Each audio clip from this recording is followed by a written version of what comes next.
Assalamualaikum warahmatullahi wabarakatuh. Perkenalkan, saya dari kelompok 8 atas nama Muhammad Faizul Firdaus akan mempresentasikan mengenai tugas sistem pengadaan kami dari kelompok 8.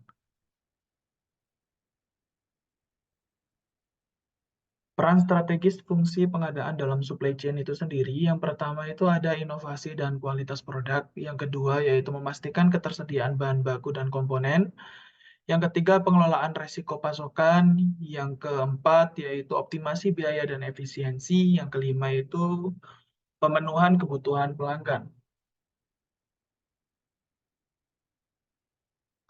Prosedur melakukan pengadaan barang dan jasa dalam sebuah perusahaan itu yaitu prosedur melakukan pengadaan barang dan jasa dalam sebuah perusahaan dapat bervariasi ketergantungan pada ukuran, industri, kebijakan internal perusahaan itu sendiri.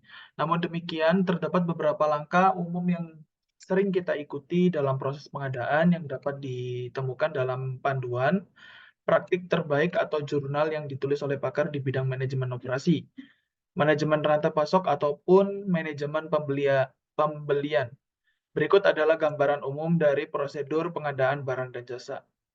Yang pertama yaitu penetapan kebutuhan, yang kedua yaitu penilaian pasar, yang ketiga yaitu negosiasi kontrak, yang keempat yaitu pengadaan penawaran, yang kelima yaitu evaluasi penawaran, yang keenam yaitu pemilihan pasokan, yang ketujuh yaitu pemesanan, yang kedelapan yaitu penerimaan dan pembayaran, yang kesembilan yaitu evaluasi kinerja pemasok.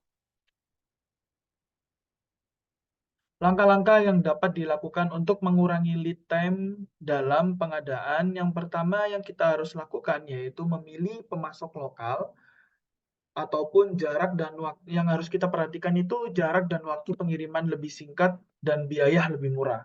Selanjutnya yaitu meningkatkan frekuensi pemesanan. Dengan cara apa?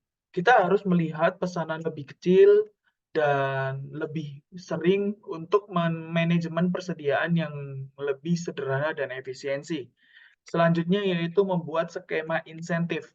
Yang mana membuat skema insentif itu yaitu kita harus melihat bonus untuk pengiriman awal atau tepat waktu untuk mendorong kinerja pemasok. Yang keempat yaitu menyediakan prediksi penjualan yang akurat. Dengan cara apa? Dengan cara membantu pemasok mengoptimalkan produksi dan pengiriman. Selanjutnya yaitu menerapkan otomatisasi, yaitu mempercepat proses pemesanan persetujuan dan komunikasi. Selanjutnya yaitu ada tujuan dari proses pengadaan barang dan jasa. Tujuannya sendiri yaitu yang pertama, mengamankan pasokan. Yang kedua, mengoptimalkan biaya. Yang ketiga, memastikan kualitas dan kepuasan pelanggan. Yang keempat, yaitu mengelola resiko pasokan. Yang kelima, yaitu meningkatkan efisiensi operasional. Yang keenam, yaitu mendorong inovasi dan perbaikan berkelanjutan. Baik, berikut merupakan study case yang harus kami pecahkan. Yang pertama, yang mana study case tersebut yaitu perusahaan tempat Anda bekerja mengalami kesulitan dalam mendapatkan suatu komponen yang dibutuhkan untuk memproduksi sebuah produk yang spesifik. Produk tersebut hanya diproduksi dalam volume yang sangat sedikit. Dari survei yang dilakukan, supplier tidak tertarik untuk memasok karena tidak banyak perusahaan lain yang membutuhkan komponen tersebut, sehingga secara total kebutuhannya memang sedikit. Langkah apa yang harus Anda lakukan untuk mengatasi masalah ini? Baik, dari study case tersebut adalah beberapa solusi yang bisa dilakukan untuk memecahkan study case tersebut. Yang pertama, yaitu mencari alternatif komponen dengan fungsi yang sama. Hal ini dapat dilakukan untuk melakukan riset pasar, membandingkan spesifikasi dan harga, serta membangun hubungan dengan supplier alternatif. Yang kedua, yaitu mempelajari permintaan produk dan potensi pasar untuk produk tersebut.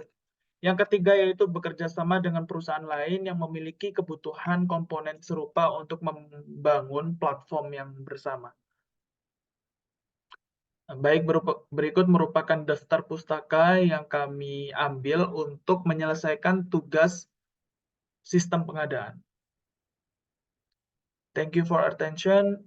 Terima kasih. Cukup dari kelompok 8. Mohon maaf apabila ada kesalahan kata ataupun perbuatan. Terima kasih. Assalamualaikum warahmatullahi wabarakatuh.